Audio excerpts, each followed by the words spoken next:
I need a picture of the throttle linkage on a Tecumseh 5 horsepower lev120 log splitter. I can get the log splitter to run but can't get it to idle.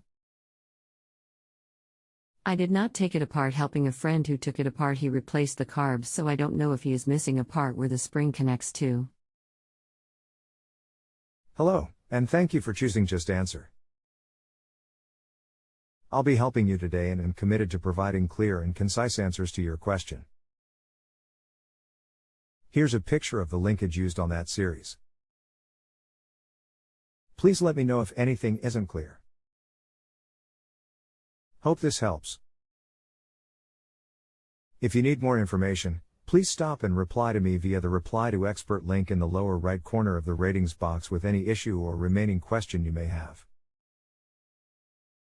My reputation as an excellent expert is critical, and I will be happy to continue further and do everything I can to provide you with the best service possible.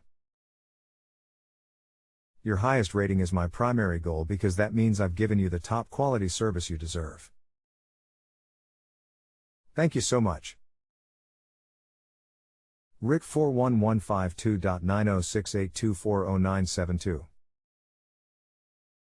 In picture 30 is the throttle linkage hooked to speed control lever. There is a link that runs from the speed control lever to the governor spring, then onto the governor lever. A link also returns from the governor lever to the plate on top of the carburetor that controls the throttle butterfly. If you have a home improvement or appliance question and want to chat with an expert now, visit justanswer.com/ythi.